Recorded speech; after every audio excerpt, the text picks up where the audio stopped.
Hello. Hello.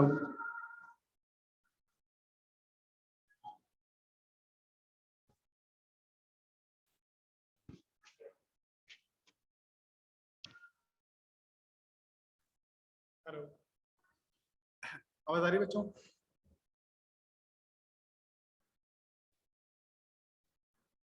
Hello.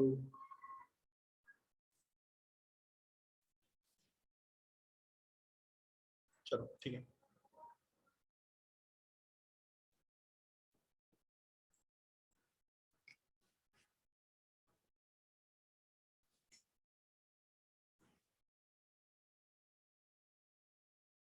आज अपन क्या करने वाले हैं?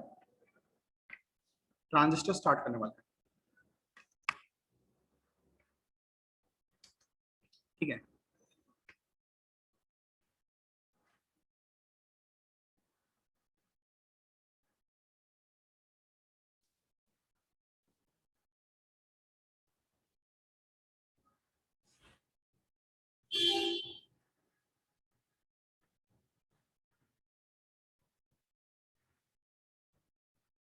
अब ट्रांजिस्टर में होता क्या है देखना।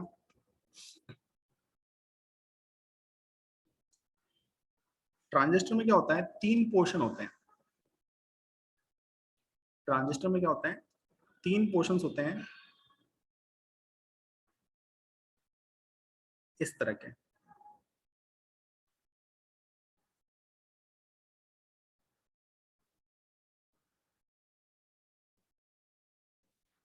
ठीक है। एक पोर्शन होगा पी, तो दूसरा पोर्शन हो जाएगा एन, और तीसरा हो जाएगा पी। ठीक है। इसको बोल देते हैं अपन P N P type transistor.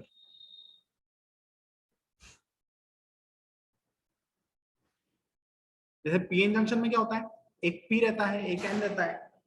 दो टाइप के सेमीकंडक्टर कंबाइन करते हैं अपन। पीएन जंक्शन में एक पी रहता है एक एन रहता है, दोनों कंबाइन कर दिए। ठीक है। ट्रांजिस्टर में क्या होगा, तीन को कंबाइन करते हैं। एक दो पी होगा और एक बीच में एन होगा। ठीक है। तो ट्रांजिस्टर में क्या होता है,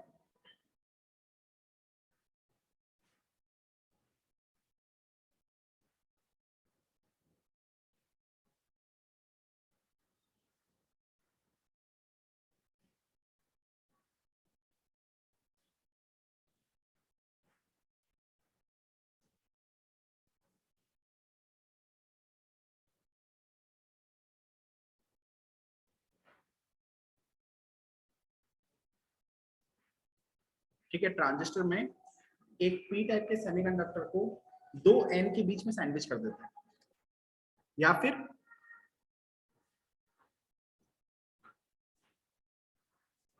एक एन टाइप के सेमीकंडक्टर को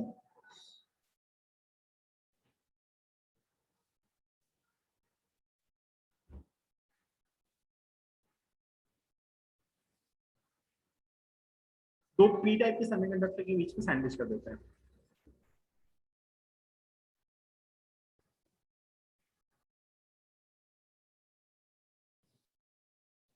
ठीक है। तो या तो सेमीकंडक्टर ऐसा होगा या फिर सेमीकंडक्टर ऐसा होगा, ट्रांजिस्टर जो है वो ऐसा होगा।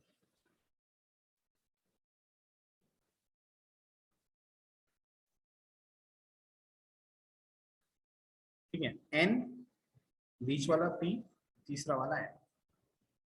ठीक है। दो टाइप के ट्रांजिस्टर हो सकते हैं, एक होगा पीएनपी, एक होगा एनपीएन। ये दो टाइप के ट्रांजिस्टर होते हैं। ठीक है। बेसिकली तीन टर्मिनल्स होते हैं यहाँ पर। पी वाले, ये वाले पोर्शन से एक टर्मिनल होगा, यहाँ पर एक टर्मिनल होगा, और यहाँ पर एक टर्मिनल होगा। इन टर्मिनल से अपन बैटरी या रेजिस्टेंस कनेक्ट करते हैं। ठीक है। इनसे अपन क्या करते हैं, बैटरी या फिर रेजिस्टेंस कनेक्ट करते हैं। ये होता है अपना ट्रांजिस्टर। अब इसमें क्या होता है, इसमें आपको एक पोर्शन दिख रहा होगा जिसका साइज बहुत बड़ा बनाया है मैंने। आप देख सकते हो यहाँ पर एक पोर्शन है जिसका साइज बहुत बड़ा है। इस पोर्शन को बोला जाता है कलेक्टर।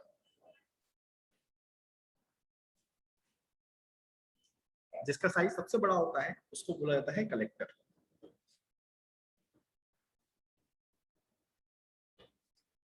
ठीक है।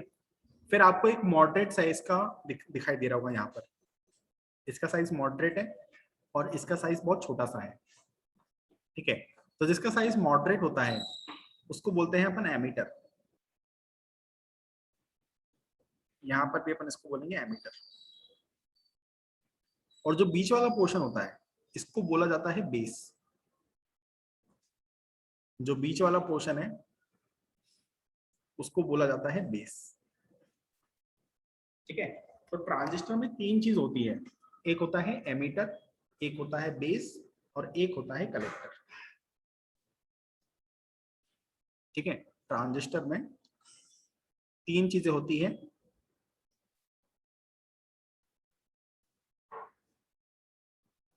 एक होता है एमीटर, एक होता है बेस और एक होता है कलेक्टर।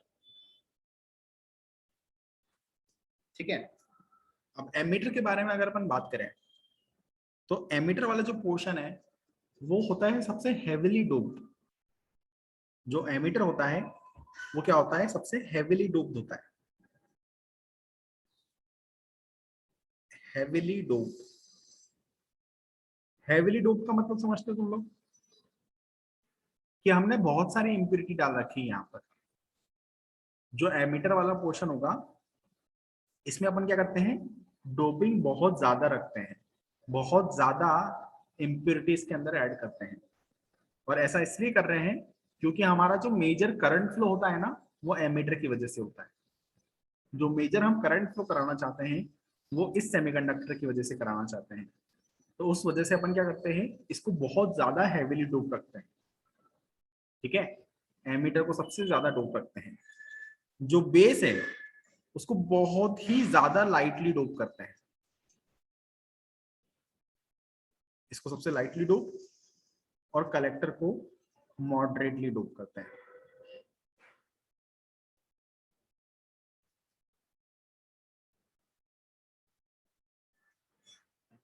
ठीक है, तो ये एक पॉइंट हो गया। इसके बाद अगर आप साइज के बारे में बात करोगे तो बेस का जो साइज है वो बहुत ही ज्यादा कम होता है, बहुत ही थिन साइज होता है इसका। कलेक्टर का साइज अगर आप देखोगे तो बहुत ही लार्ज साइज होता है, कलेक्टर का साइज बहुत ज्यादा होता है। और जो एमीटर है उसका साइज मॉडरेट होता है। जो एमीटर है उसका साइज क्या होता है, मॉडरेट होता है। ठीक है, तो ये चीजें आपको अभी के लिए दिमाग में रखनी है। ठीक है, अब समझना, एक छोटा सा कॉन्सेप्ट है जिसपे पूरा ट्रांजिस्टर काम करता है। वो कॉन्सेप्ट क्या है कि जो आपको एमीटर और बेस वाला पोर्शन है ना, ये एमीटर है, ये बेस है। जो एमीटर बेस वाला जो पोर्शन है वो आपको हमेशा फॉरवर्ड बायस में रखना है। ठीक है, ट्रांजिस्टर में जो भी कनेक्शन होते हैं उसमें सबसे मतलब सबसे इंपॉर्टेंट प्रिंसिपल क्या फॉलो होता है कि जो एमीटर है और जो बेस है उसको हमेशा क्या करना है, अपने को फॉरवर्ड में रखना है। इसको फॉरवर्ड में रखना है हमेशा। ठीक है, और जो कलेक्टर और बेस वाला पोर्शन है इसको हमें रखना है रिवर्स में। कलेक्टर और बेस वाला जो पोर्शन है इसको अपने को क्या करना है, बेस के सॉरी रिवर्स बायस के अंदर रखना है। आपको दिखाई दे रहा होगा ना, ये पीएन जंक्शन जैसा कुछ बन रहा है, ये पी और एन है ना, दिखाई दे रहा है क्या ये पी और एन है। अगर ये पी और एन है तो इस पी और एन को अपने को क्या करना है, फॉरवर्ड बायस में रखना है। और अगर आप यहां पर पी और एन को देखते हो तो इस पी और एन को अपने को क्या करना है, इसको अपने को रिवर्स बायस में रखना है। तो बहुत ही इंपॉर्टेंट चीज जो कि हमें हमेशा दिमाग में रखनी है क्या, कि जो एमीटर बेस है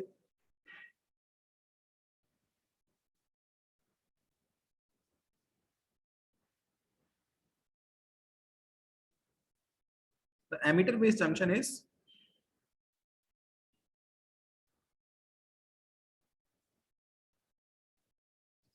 वो फॉरवर्ड बायस में है।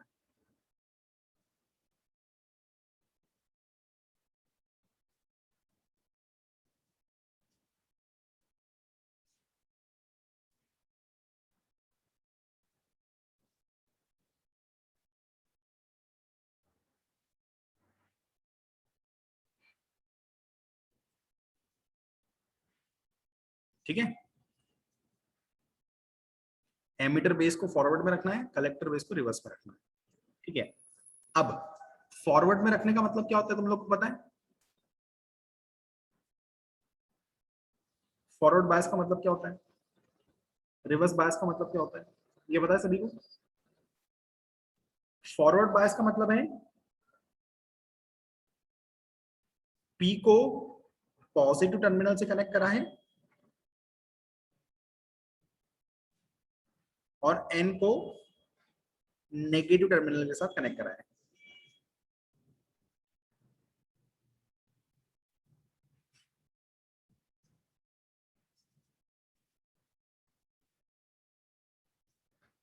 ये होता है फॉरवर्ड बायस में, पी को पॉजिटिव के साथ, पी को पॉजिटिव के साथ और एन को नेगेटिव के साथ।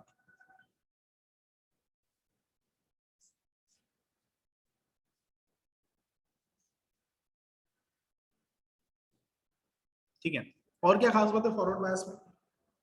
फॉरवर्ड बायस में क्या होता है, थोड़ा बहुत करंट फ्लो हो जाता है। फॉरवर्ड बायस में क्या होता है, थोड़ा बहुत करंट फ्लो हो जाता है।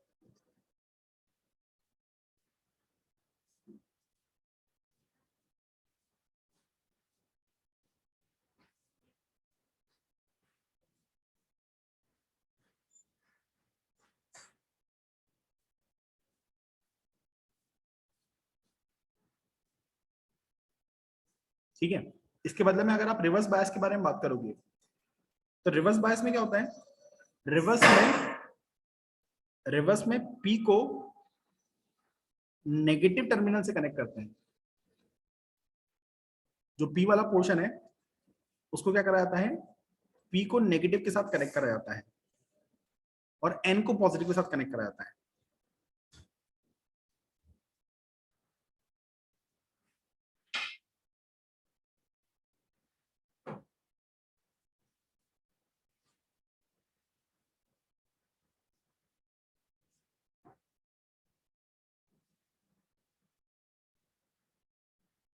और जब आप रिवर्स बायस करते हो तो इस केस में कुछ खास करंट फ्लो नहीं होता।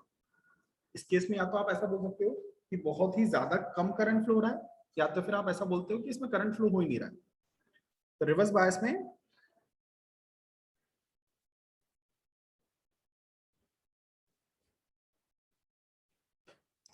कुछ खास करंट फ्लो नहीं होता।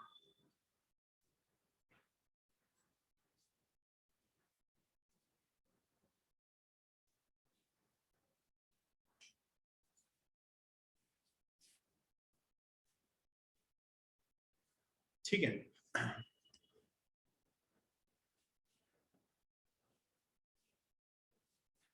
ये अपन ने थोड़ा सा एक बेसिक सा चीज देख ली, थोड़ा सा और आगे बढ़ते हैं अपन।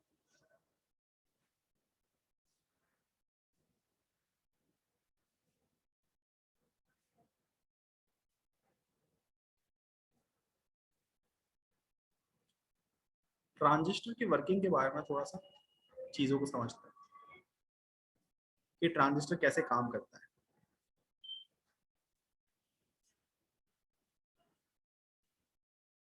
तो ये है आपका ट्रांजिस्टर, मैं अभी के लिए एन पी एन ट्रांजिस्टर बोल रहा हूँ। इस तरह का ट्रांजिस्टर है अपने पास। ठीक है,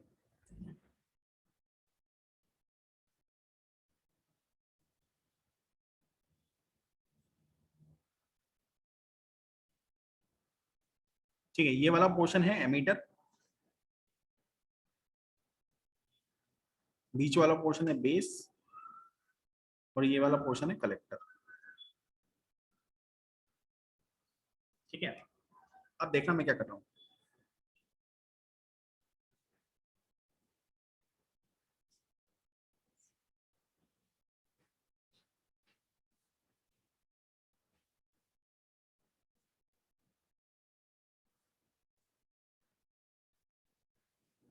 जो एमीटर बेस वाला पोर्शन है इसको देखो, एमीटर बेस वाला जो पोर्शन है इसको हमें रखना पड़ता है फॉरवर्ड में। फॉरवर्ड में क्या होता है, पी को पॉजिटिव एन को नेगेटिव से कनेक्ट करना पड़े। फॉरवर्ड में क्या होगा, ये जो एन वाला है इसको बैटरी के नेगेटिव टर्मिनल से कनेक्ट करेंगे। जो पी वाला है उसको पॉजिटिव टर्मिनल से कनेक्ट करेंगे। ठीक है, इसको अगर अपने को फॉरवर्ड बायस में रखना है, किसको फॉरवर्ड बायस में रखना है अपने को, ये एमीटर और बेस वाले पोर्शन को। तो जो एन वाला है उसको नेगेटिव के साथ ही कनेक्ट करो, पी को पॉजिटिव के साथ ही कनेक्ट करो, तब जाके ये फॉरवर्ड बायस में हो पाए। तो आप बैटरी इस तरीके से लगाओगे। ठीक है, राइट साइड में अगर अपन देखें, यहाँ पर भी बैटरी लगाना है अपने को। हाँ, अब यहाँ पर बैटरी कैसे लगाएंगे, देखो बेस और कलेक्टर को रिवर्स में रखना है। रिवर्स में तब आप आएंगे जब एन वाले के साथ पॉजिटिव टर्मिनल कनेक्ट होगा और पी वाले के साथ नेगेटिव टर्मिनल कनेक्ट होगा। इसको अगर मुझे रिवर्स में रखना है तो रिवर्स में कब आएगा, जब पी को नेगेटिव के साथ एन को पॉजिटिव के साथ कनेक्ट करेंगे। तो ये जो एन है इसको पॉजिटिव के साथ कनेक्ट करो ऐसे।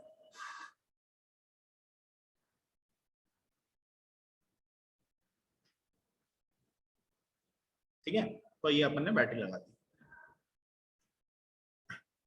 ठीक है, ये बैटरी अपन ने इस तरह से लगाई है ताकि एमीटर बेस फॉरवर्ड में आ जाए, कलेक्टर बेस रिवर्स में आ जाए। ठीक, अब समझना यहाँ पर होगा क्या। ये जो पोर्शन है ना एन वाला, एन वाले पोर्शन में क्या होगा, बहुत सारे फ्री इलेक्ट्रॉन्स होंगे। एन टाइप के सेमीकंडक्टर में क्या होता है, बहुत सारे फ्री इलेक्ट्रॉन्स होते हैं। पी में क्या होता है, पी में होल्स होते हैं, और एन में वापस से क्या होंगे, फ्री इलेक्ट्रॉन्स होंगे। ठीक है, अब देखना, अब होगा क्या, ये नेगेटिव टर्मिनल है और यहां पर बैठे बहुत सारे फ्री इलेक्ट्रॉन, बहुत सारे खाली इलेक्ट्रॉन है। क्या होगा, तो ये जो नेगेटिव टर्मिनल है ये इन फ्री इलेक्ट्रॉन को धक्का देगा, पुश करेगा। ठीक है, रिपेल करेगा बेसिकली। ये जो नेगेटिव टर्मिनल है ये क्या करेगा, फ्री इलेक्ट्रॉन्स को क्या करेगा, रिपेल करेगा। ठीक है, इसको लिख लेते हैं अपन यहाँ पर, ऐसा बोल सकते हैं, दिस नेगेटिव टर्मिनल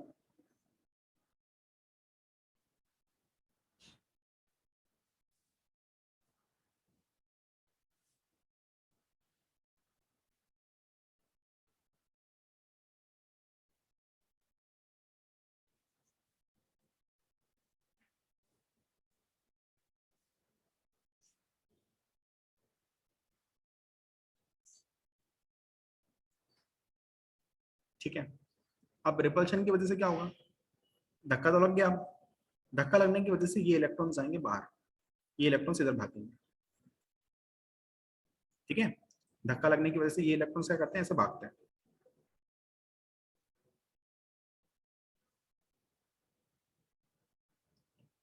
ठीक है, तो बहुत सारे इलेक्ट्रॉन्स ने इस तरीके से भागना चालू कर दिया।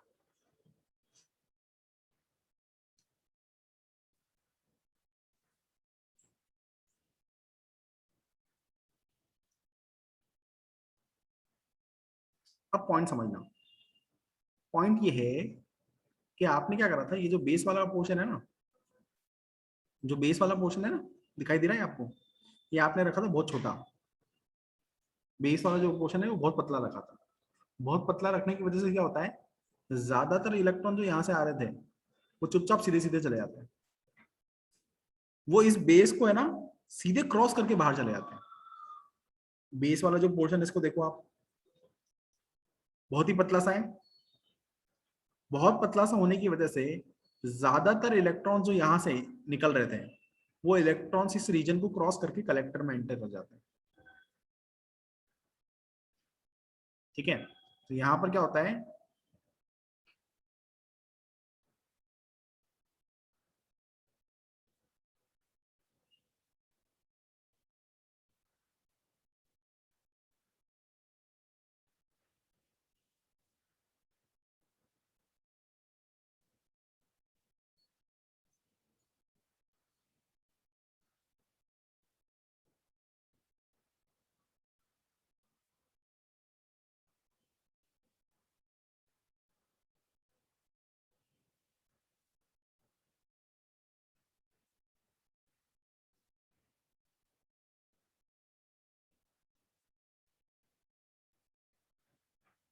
ठीक है, तो ज्यादातर इलेक्ट्रॉन पतला सा रीजन है, इससे क्रॉस करके आगे भाग जाता है।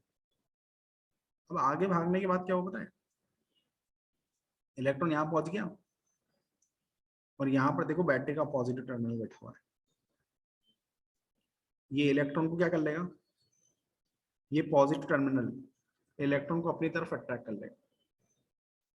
ये पॉजिटिव टर्मिनल क्या करेगा, आप इस इलेक्ट्रॉन को अट्रैक्ट कर लेगा, तो इलेक्ट्रॉन और फर्दर आगे भागेंगे। इलेक्ट्रॉन क्या करेंगे, और फर्दर आगे भागेंगे और इस तरह से मोशन हो जाएगा।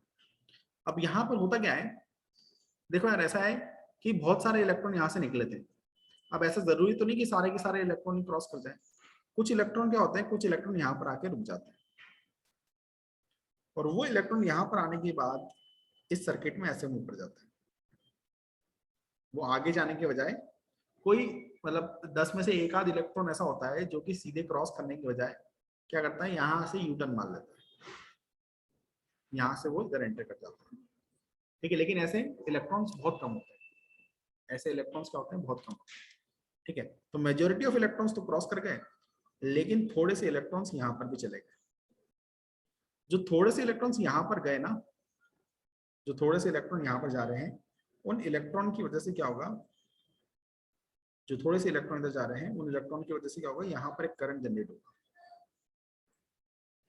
करंट की डायरेक्शन अपने को पता ही है, इलेक्ट्रॉन के अपोजिट होती है ना। अगर इलेक्ट्रॉन ऐसे भाग रहे हैं तो करंट ऐसे जा रहा होगा।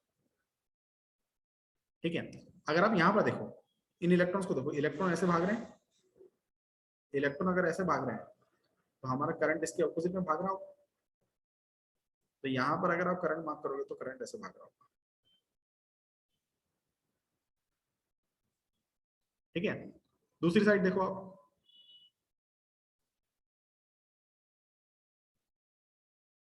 इस साइड देखो, इस साइड इलेक्ट्रॉन ऐसे भाग रहे हैं, इलेक्ट्रॉन अगर ऐसे भाग रहे हैं तो हमारा करंट इसके ऑपोजिट में भाग रहा होगा। तो यहाँ पर अपना करंट जो है वो ऐसे भाग रहा होगा। ठीक है, या अगर दिमाग नहीं खर्च करना तो बैटरी देख लो, ये बैटरी ऐसी है, ये बैटरी इधर करंट भेजेगी, ये बैटरी ऐसी, बैटरी ऐसे करंट भेजेगी। उसके हिसाब से भी आप करंट को जज कर सकते हो। ठीक, अब ये करंट कहां से आ रहा है, ये करंट आ रहा है एमीटर से, है ना। तो इसको नाम दे दो एमीटर करंट। ये करंट आ रहा है एमीटर से, तो इसका नाम दे दिया एमीटर करंट। ये करंट कहां पर जा रहा है, ये करंट बेस के अंदर एंटर कर रहा है, देखो दिखाई दे रहा है, बेस के अंदर घुसता हुआ दिखाई दे रहा है, तो इसको नाम दे दो बेस करंट। और ये जो करंट है, यहाँ पर जो करंट है, ये करंट कहां पर जा रहा है, ये करंट जा रहा है कलेक्टर के अंदर, कलेक्टर के अंदर जा रहा है, तो इसको नाम दे दो कलेक्टर करंट, इसको नाम दे दो कलेक्टर करंट। ठीक है, तो यहाँ पर 3 करंट हो गए, क्या, emitter current, base current, collector current. ठीक है, अब क्या है, थोड़ा सा देखो कि ये एमीटर करंट यहां से आ रहा था, यहां पर आया, जो एमीटर का करंट है वो यहां पर आया, यहां पर आने के बाद वो करंट बेस करंट में और कलेक्टर करंट में डिवाइड हो गया।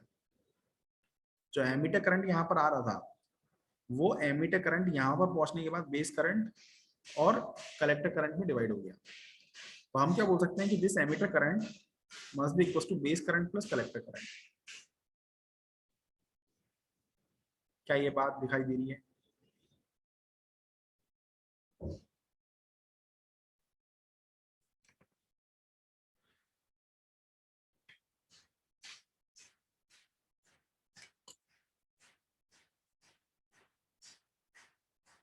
ठीक है, ये जो एमीटर करंट आ रहा था, ये बेस करंट और कलेक्टर करंट में क्या हो जाएगा, डिवाइड हो जाएगा। ठीक है, अब आपको ये बात अब समझनी है कि जो आपका जो ये जो पूरा ये जो पोर्शन है ना, इस पूरे में जो करंट फ्लो हो रहा है उसके लिए सिर्फ ये जिम्मेदार है, क्योंकि यही क्या कर रहा था पता है, यही फ्री इलेक्ट्रॉन भेज रहा था और इसी के फ्री इलेक्ट्रॉन के भेजने की वजह से ना करंट फ्लो हो पा रहा था। तो पूरे सर्किट में करंट फ्लो कराने के लिए ये वाला पोर्शन जिम्मेदार है। इसी की वजह से क्या हो पा रहा है, हमारा सर्किट के अंदर करंट फ्लो हो पा रहा है। ठीक है, अब आपको ये चीज और समझना है कि इसकी वजह से जो चार्जेस जा रहे थे वो ज्यादातर चार्जेस कलेक्टर के अंदर जा रहे थे, जो कि बाद में कलेक्टर करंट बनाएंगे।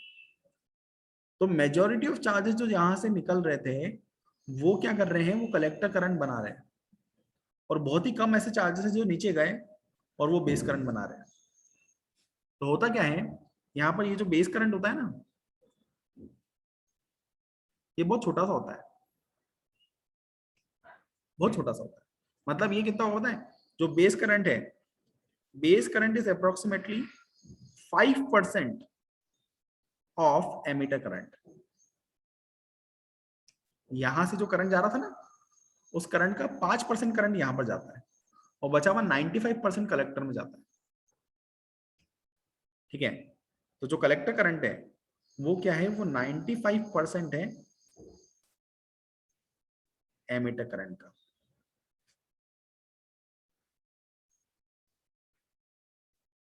क्या समझना है आपने को, कि ये जो हमारा एमीटर है, इससे जो करंट निकल रहा था भाई, उसका 5% इधर गया, बेस में गया, बेस करंट को कंस्टिट्यूट कर रहा है, और बचा हुआ जो 95% है वो आगे चले गया, और उसकी वजह से कलेक्टर करंट आ गया।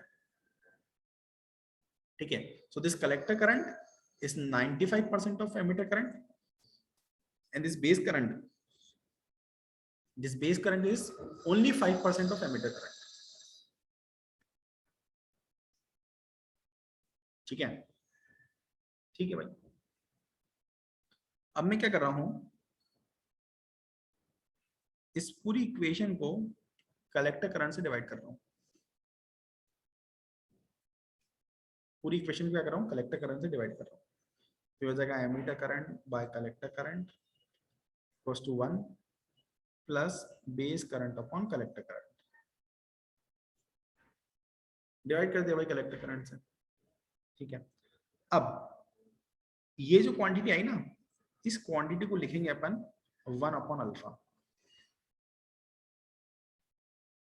ठीक है, और ये जो क्वांटिटी आई इसको अपन लिखेंगे 1 अपॉन बीटा। जहां पर अगर आपसे कोई पूछे कि अल्फा क्या है, तो अल्फा है collector current upon emitter current, और अगर आपसे पूछे कि बीटा क्या है, तो बीटा है collector current by base current.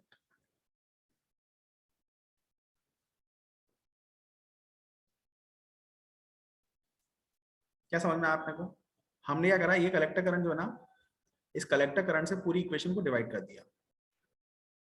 Divide करने के बाद ये इक्वेशन बनी, इस इक्वेशन में ये वाली टर्म को बोल दिया 1 अपॉन अल्फा, इस टर्म को बोल दिया 1 अपॉन अल्फा, और ये जो टर्म बनी उसको बोल दिया 1 अपॉन बीटा। तो ये जो अल्फा है, ये अल्फा किसके बराबर होगा, ये अल्फा होगा collector current by emitter current के बराबर। और ये जो बीटा है, ये बीटा किसके बराबर होगा, ये बीटा होगा collector current by base current के बराबर। ठीक है, तो ये अल्फा आ गया, ये बीटा आ गया। ठीक है, अब ये अल्फा और बीटा की वैल्यू देखो, तो पहले मैं अगले पेज पे लिख देता हूं कि अल्फा क्या है, बीटा क्या है।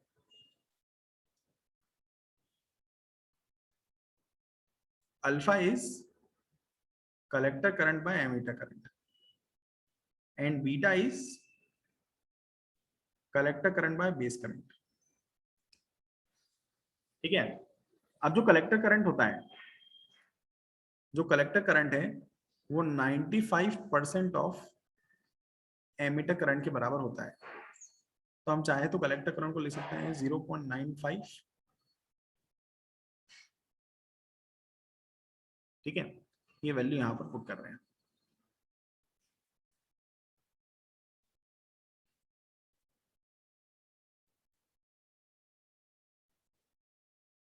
तो अल्फा की लगभग वैल्यू आ जाएगी 0.95 के बराबर।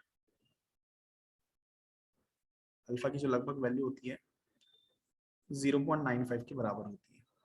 एक अप्रोक्सीमेट डेटा याद रखना। ठीक है, चलो इसके बाद बीटा के बारे में बात करो। बीटा होता है collector current by base current. ठीक है, बीटा होता है collector current by base current. जो कलेक्टर करंट है वो 95% होता है एमीटर करंट का, और जो बेस करंट है वो सिर्फ 5% होता है। जो बेस करंट है that is only 5% of emitter current. तो बेस करंट की वैल्यू हो जाएगी 5/100।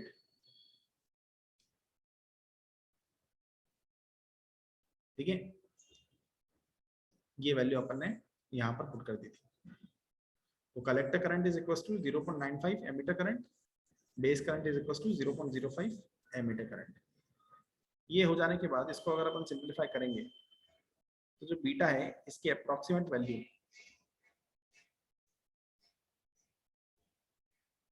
बीटा की जो अप्रोक्सीमेट वैल्यू है वो लगभग 19 के बराबर आ जाएगी, 19-20 के करीब आ जाएगी। तो यहां पर हमें दिमाग में क्या रखना है, हमें दिमाग में ये रखना है कि अल्फा कुछ ना कुछ है जिसकी वैल्यू 1 से छोटी है। दिखाई दे रहा है, alpha collector current by emitter current होता है जिसकी वैल्यू 1 से छोटी है, और beta collector current upon base current होता है जिसकी वैल्यू 1 से बहुत बड़ी है।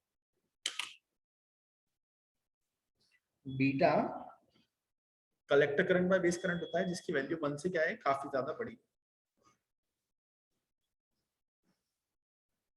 ठीक है,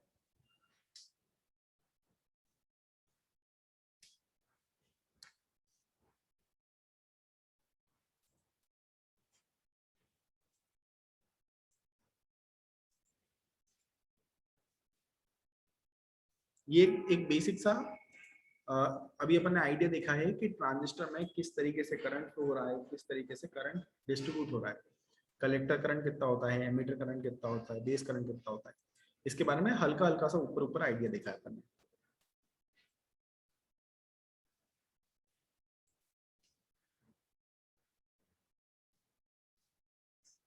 ठीक है, अब फायदा क्या है इससे, ये सब जो भी कराया क्या जरूरत थी, क्या काम था इसका। तो यहाँ पर क्या करा, एक बहुत मजेदार चीज करी अपन ने। हमने क्या करा, ये पोर्शन को देखो, हमने एमीटर और बेस को रख दिया फॉरवर्ड बायस में, रख दिया फॉरवर्ड बायस में, एमीटर बेस को रख दिया फॉरवर्ड बायस में। फॉरवर्ड बायस में क्या होता है, करंट फ्लो हो जाता है आराम से। फॉरवर्ड बायस में क्या होता है, आराम से करंट फ्लो हो जाता है, कोई दिक्कत नहीं होती। ठीक है, तो इसमें करंट फ्लो हो गया। अब हुआ क्या, जो करंट इसमें फ्लो हो रहा था ना, जो एमीटर बेस था, इसको जब अपन फॉर्मेट में रख रहे हैं तो फॉरवर्ड बायस में क्या हो रहा है, करंट फ्लो हो जा रहा है।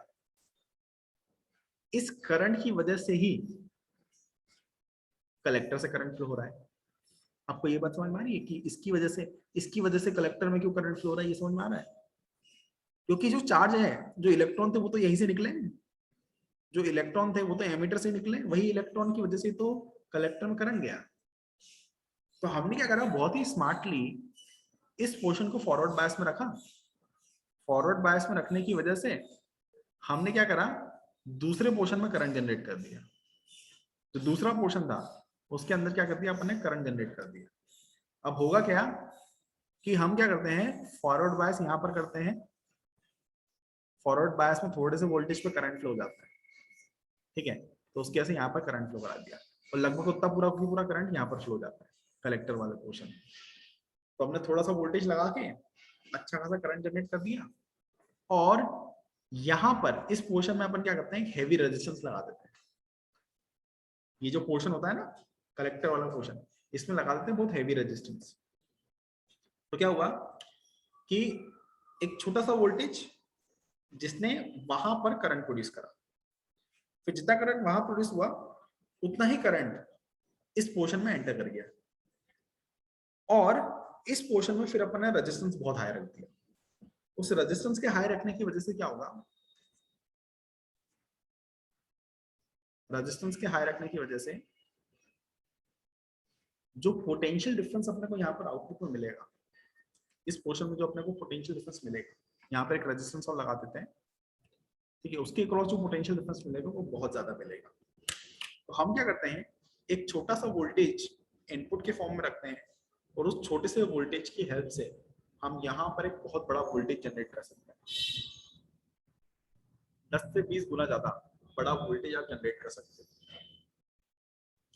ठीक है, सिंपल सी बात क्या थी, कि आपने क्या करा, आपने इस चीज को यूटिलाइज करा कि यहाँ पर फॉरवर्ड बायस में करंट फ्लो हो जाता है आराम से, और बेस को रख दो पतला, ताकि क्या हो, ताकि जो करंट प्रोड्यूस हो रहा है वो करंट इसमें जा ही नहीं पाए, वो करंट पूरा की पूरा आगे चले जाए।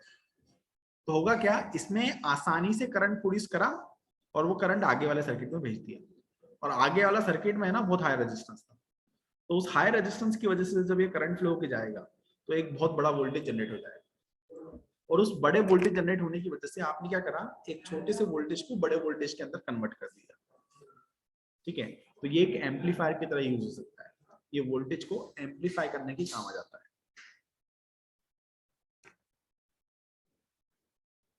ठीक है,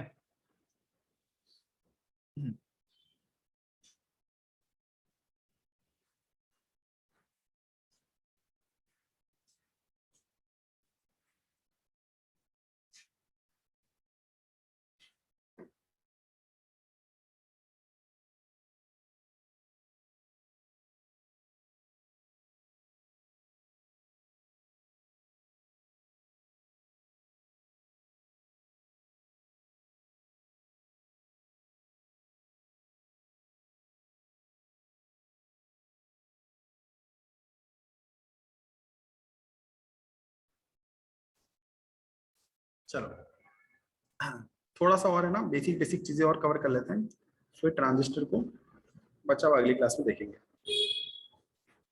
ठीक है, ट्रांजिस्टर को है ना जब सिंबल की फॉर्म में रिप्रेजेंट करना होता है, जैसे यहाँ तो अपन ने क्या करा, पूरा ईमानदारी से डायग्राम बना दिया था, है ना, पूरा एक बड़ा सा बक्सा बना दिया, उसमें एन पी एन रिप्रेजेंट कर दिया। ठीक है, लेकिन क्या होता है, कभी कभी सिंबल की फॉर्म में रिप्रेजेंट कराया जाता है ट्रांजिस्टर को, तो वो सिंबल कैसे बनाते हैं ये समझ लेना। ऐसा गोला बनाते हैं, गोले में ऐसी डंडी,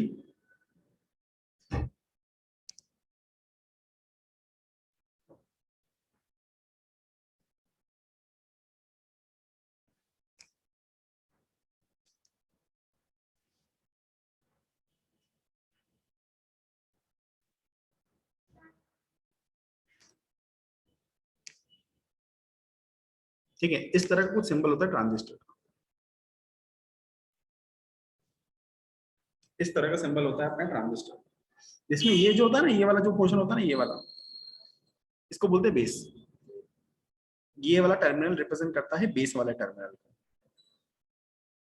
ठीक है, ये वही बेस है जो यहाँ पर बना रखा है अपन ने, यहाँ पर बेस से टर्मिनल अपन ने ऐसे निकाला था, उस टर्मिनल को वहां पर इस तरीके से रिप्रेजेंट कराया जाता है, तो ये होता है अपना बेस।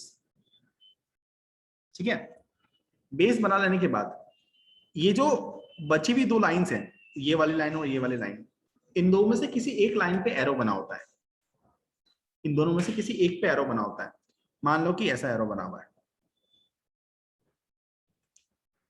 ठीक है, किसी एक पे एरो बना हो सकता है, एरो बाहर भी जा सकता है अंदर भी आ सकता है, कोई दिक्कत नहीं।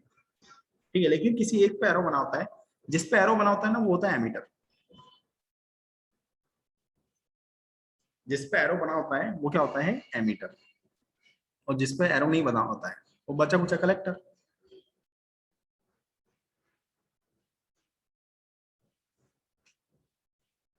ठीक,